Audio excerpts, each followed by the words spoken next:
तो hello guys, welcome back to the Physiomat channel. ठीक है, तो हमने पिछले 2 वीडियोस में बात की है for the tips for the first year of the MBBS. एक जनरल फिजियोलॉजी का मैंने लेक्चर डाला था, नॉट सो मैनी व्यूज़। तो ठीक है, आप प्लीज़ वो लेक्चर को चेकआउट करिए। और आज जो है हम सेकेंड एमबीबीएस के अंदर सेकेंड एक बहुत ही इम्पॉर्टेंट एसेंशियल के बारे में बात करने वाले हैं। और वो इम्पॉर्टेंट एसेंशियल क्या है? That is your necessity for the first year of MBBS. ठीक है, जैसे ही अभी आपने नीट कंप्लीट किया, अब आप एंटर करके हो फर्स्ट ईयर ऑफ एमबीबीएस के अंदर, तो व्हाट आर योर एसेंशियल्स। ठीक है, आपको क्या क्या चीज़ें रिक्वायर्ड होंगी उन सब, जैसे आईपैड रिक्वायर्ड है कि नहीं, स्टेथोस्कोप रिक्वायर्ड है कि नहीं, तो इन सब चीज़ों के बारे में अपन यहाँ डिस्कशन करने वाले हैं इन दिस स्मॉल वीडियो। ठीक है, तो let's start with our discussion. ठीक है, and please like and subscribe my channel. ठीक है, अभी तक अगर नहीं किया है तो अभी कर दीजिए, एकदम फटाफट जाके लाइक बटन पे जाके एकदम सब्सक्राइब कर दीजिए, लाइक कर दीजिए वीडियो को। ठीक है, तो लेट्स स्टार्ट आवर वीडियो। तो हमारे पास हम आते हैं on the necessities of the first year of MBBS. ठीक है, what are the necessities of the first year of MBBS. तो तो सबसे पहले क्वेश्चन ये आता है, जो जूनियर्स हम सीनियर्स से पूछते हैं कि आईपैड रिक्वायर्ड है कि नहीं, आईपैड रिक्वायर्ड है कि नहीं। तो इसका आंसर येस में भी जाता है, इसका आंसर नो में भी जाता है। अब क्यों येस? आईपैड, एक तो जब आप आईपैड खरीदते हो, आईपैड ले लो या कोई भी टैबलेट ले लो, सैमसंग का भी बहुत बढ़िया सा टैबलेट आता है, तो it will B best for note making.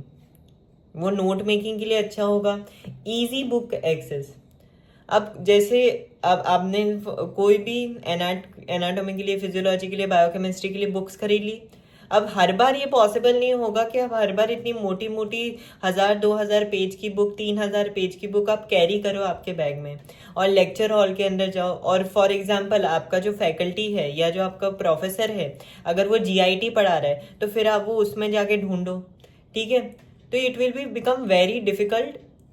So in उसके अलावा हम क्या कर सकते हैं, हम आईपैड खरीद लें और आईपैड के अंदर आप कोई भी बुक, जैसे आपको गाइटन लेना है स्टैंडर्ड, अगर आपको गाइटन रीड आउट करना है, गाइटन हो गया, बायोकेमिस्ट्री में लिपिनकॉट हो गया। ठीक है, हमारे पास तो ये स्टैंडर्ड बुक्स को अगर आपको एक्सेस करना है, या कोई भी बुक उसकी पीडीएफ वो इजीली आप यहाँ स्टोर कर सकते हो इन द आईपैड। और नोट मेकिंग के लिए भी आईपैड अच्छा है और इजी टू कैरी है ये।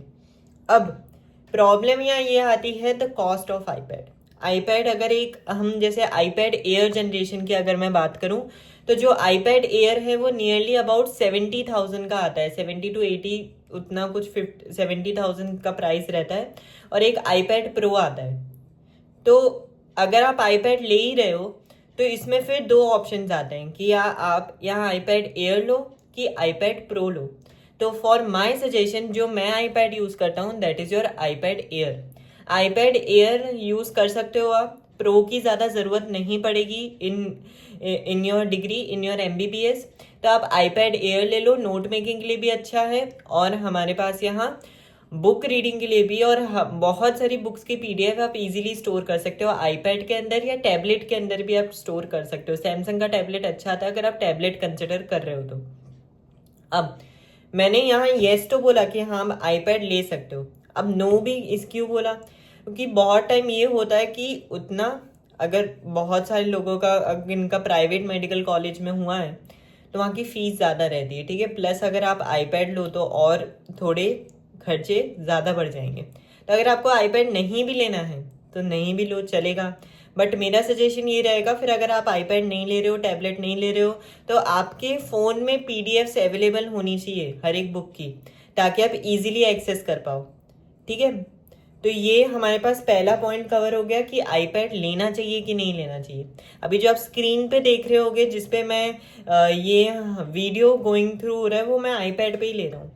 तो आईपैड के बहुत सारे बेनिफिट्स है, तो my suggestion will be go for an iPad, go for a tablet, ले लीजिए उसको। नहीं ले रहे हो तो कोई बात नहीं, आप नोटबुक में भी आपके नोट्स बना सकते हो, but it's easy to access to the iPad. ठीक है, वो हमेशा आपके पास रहेंगे। तो buy iPad Air if you are considering to buy an iPad. Secondly, first year में हुआ क्या स्टेथोस्कोप की रिक्वायरमेंट है? एकदम जोश जोश में हम रहते हैं, एकदम स्टेथोस्कोप की रिक्वायरमेंट है क्या फर्स्ट ईयर के अंदर? तो बिल्कुल भी रिक्वायरमेंट नहीं है। No requirement of stethoscope in the first year of MBBS. मैं आपको बता देता हूँ, फर्स्ट ईयर में स्टेथोस्कोप की रिक्वायरमेंट नहीं पड़ेगी, सेकेंड ईयर में भी स्टेथोस्कोप की रिक्वायरमेंट नहीं पड़ेगी। जब सेकेंड ईयर में आप पोस्टिंग्स के अंदर जाओगे, सर्जरी की पोस्टिंग, गायनेकोलॉजी की पोस्टिंग, या डिफरेंट डिफरेंट पोस्टिंग्स में, डिफरेंट डिपार्टमेंट्स में आप जाओगे, तो तब भी स्टेथोस्कोप की कोई रिक्वायरमेंट नहीं पड़ती है। सीधा आपको स्टेथोस्कोप की रिक्वायरमेंट पड़ती है थर्ड या फोर्थ ईयर ऑफ एमबीबीएस के अंदर, जब आप पीएसएम, आपकी कम्युनिटी मेडिसिन की पोस्टिंग्स में जाओगे, है ना। अभी तो बहुत सारे मेडिकल कॉलेज में फर्स्ट ईयर का स्टार्ट हो चुका होगा, ठीक है।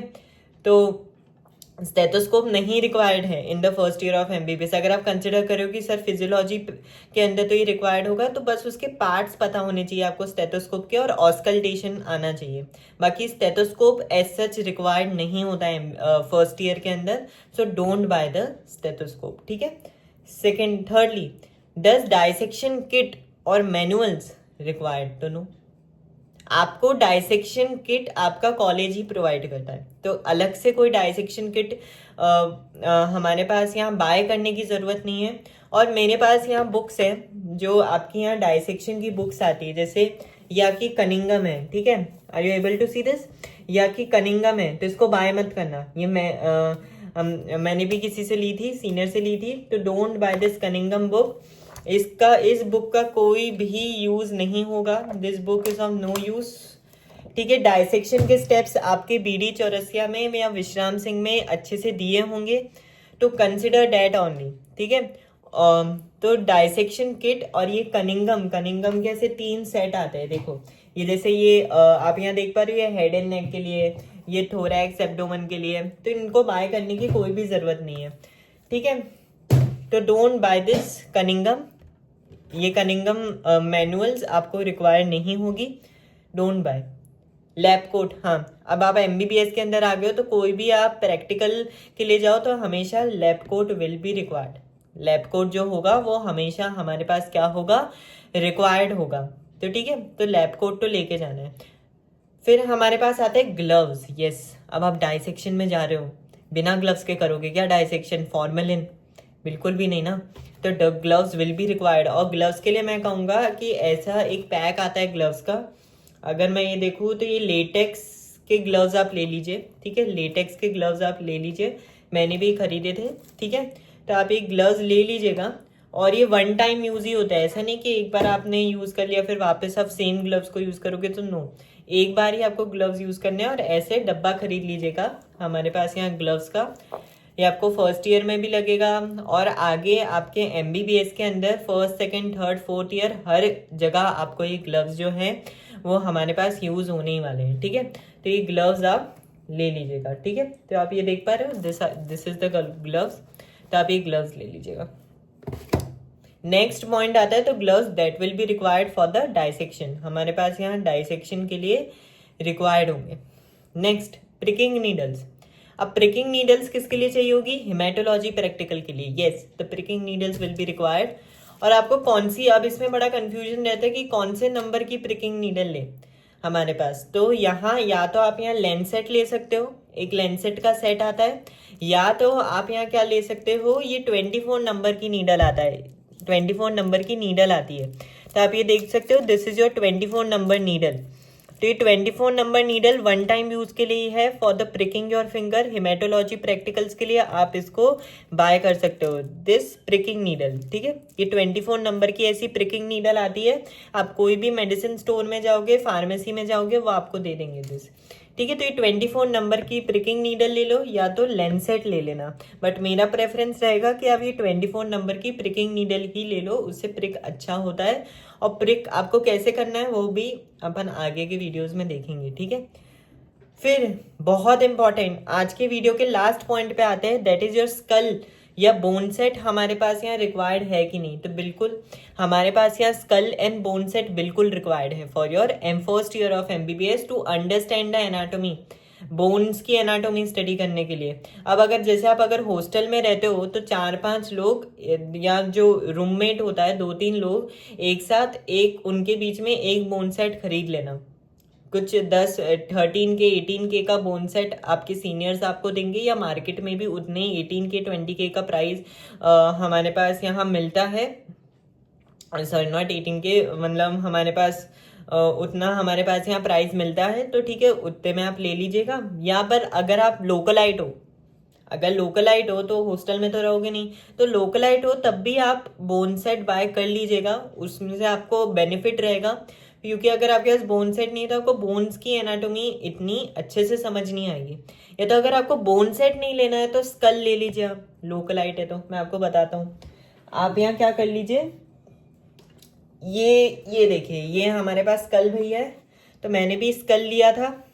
तो आप ऐसा स्कल ले लीजिए जो ऐसे ओपन हो, ऐसे आपका ऊपर से ऐसे ओपन हो, ठीक है। आप आगे जाके पढ़ोगे, ये हमारे पास नॉर्मा बेसिलिस होता है, ठीक है, दिस इज योर नॉर्मा बेसिलिस, और ये हमारे पास यहाँ इंटीरियर ऑफ द स्कल है, ठीक है। तो आप ऐसे स्कल ले लीजिए, ये आपका मैंडिबल, ठीक है। तो आप ऐसा स्कल ले लीजिए।